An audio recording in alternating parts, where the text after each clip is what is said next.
ჩვენ აქედანაც მივესალმებით ტაო-კლარჯეთიდან იმ დიდ სიხარულს, იმ დიდ საზეიმო ვითარებაში იდიდოს უფალი დაემარა ჯამს ჩვენი ბაგებიდან, ჩვენი საქმეებით. მრავალჟამია ქრისტე აღსგა.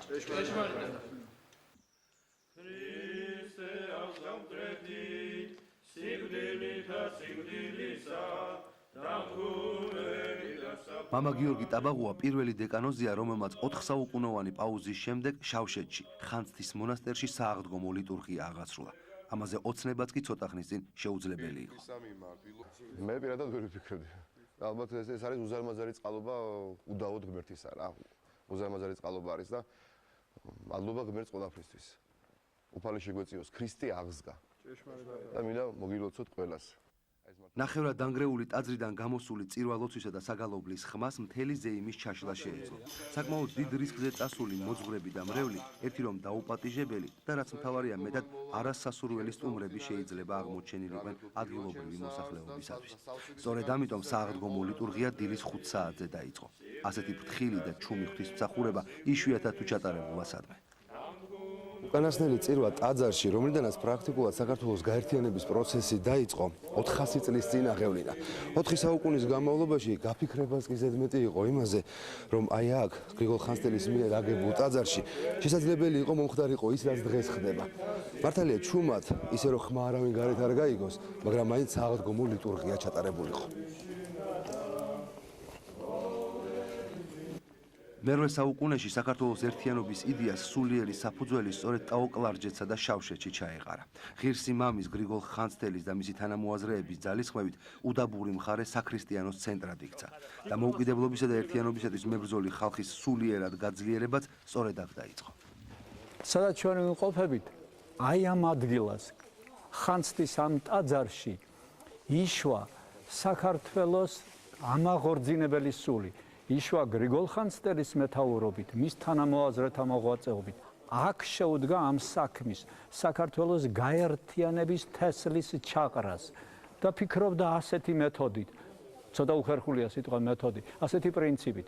ჯერ უნდა ალამაღლოთ სულიერება, ადამიანი უნდა გავხადოთ ღირსეული და ის გამოდგება სამშობლოს მომვლელ მომპატრონებლადო.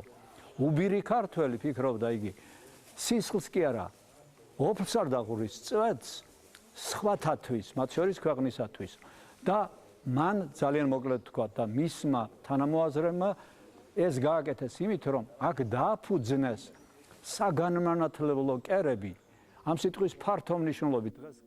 ასწლეულების განმავლობაში ტაო-კლარჯეთის ქართული ტაძრების ქართულობას ეჭქვეშ აყენებდნენ. ვისაც არ ეზარებოდა, მათ მithვისებას ცდილობდა.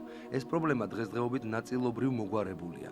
თუმცა დანგრევის პირას მისული ტაძრები სასწრაფო კონსერვაციას საჭიროებს, რაც არა მხოლოდ მათი არქიტექტურული ღირებულების, არამედ იდენტურობის გადასარჩენადაა აუცილებელი. შესწავლა დაწყებულია, ეს უნდა გაგრძელდეს, იმიტომ რომ ეს მხოლოდ სამშენებლო ფაქტი ხო არ იქნება რა. ეს იქნება კონსერვაცია, რესტავრაცია, რომელიც არის კომპლექსი. დიდი კომპლექსი. ასე რომ ამის წინაშე ეხლა თქვი და გავიმეორებ, რომ ყველა ჩვენთაგანის ვალდებულება უნდა დაფიქსირდეს. კონსერვაციას მნიშვნელობა აქვს, რომ ისე იგი დაფიქსირდეს ის, რაც არის და დაფიქსირდეს სწორად. დაფიქსირდეს სწორად, რამე ხო არ არის მისი ისტორიული ეტაპები, წარმომავლობა, მისი ისტორიული ეტაპები და შინაარსი თვითონ ტაძრისა. ტაძარი რასაკვირველია, უპირველეს ყოვლისა ეს არის სასულიერო რამ ფენომენი, ხო? მაგრამ ამავე დროს აქ არის კულტურა, აქ არის ინფრასტრუქტურა, ვთქვათ ესეც. ქართული კვალის წაშლა ტაო-კლარჯეთში არაერთხელ უცდიათ. ზოგი ტაძარი დაანგრიეს, ზოგს გვერდით მიუშენეს და ზოგიც პირდაპირ მეჩეთად გადააქციეს. თუმცა სამართლიანობა მოითხოვს აღინიშნოს, რომ ასეთმა ბარბაროსულმა ტრანსფორმაციამ არა მხოლოდ უარყოფითი შედეგი გამოიღო. შეიძლება ცოტა უხერხულადაც ჟღერდეს, მაგრამ უნიკალური ქართული ტაძრების გადარჩენის საქმეში ტაო-კლარჯეთში იმანად შეასრულა დიდი მნიშვნელობა, რომ მათში და ხშირად მათ გვერდით მეჩეთებს აგებდნენ.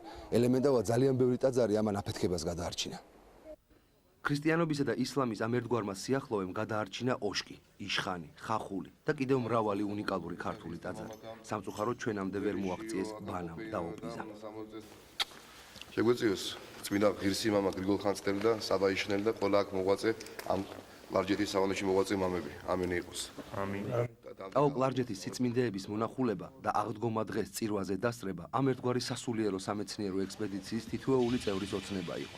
ემოციის გადმოცემა ყველას უჭირს. ელენე იაშვილისთვის ბედნიერება კი ორმაგია. მისი ვაჟი ხანძთაში ჩატარებული ისტორიული ლიტურგიის ერთადერთი სტიქაროსანი იყო.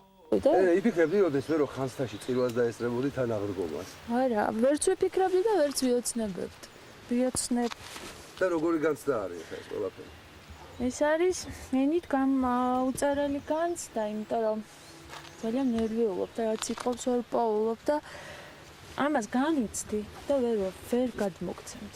ეს უნდა ნახოთ, შეიგრძნოთ, დაესწროთ წირვას და ეს თავისთავად ისეთი ემოციაა შინაგანად, რომ მე ძალიან მიჭირს და ძალიან ბედნიერი ვარ, რომ დღეს ჩემი შვილი სტიქაროსნად იყო წირვას. მადლობა ღმერთს, რომ დღეს აი მართლა სასწაული მოხდა, ვერ წარმოვიდგენდი თუ მოხდებოდი აღდგომა დილით, წირვას დავესწრებოდი ხანძთაში და მართლა დიდი წყალობაა ალბათ წმინდა გრიგოლის, რომ აი ეს სიხარული მოგვივლინა ჩემთან ერთად ყველას თქვენ ერთად.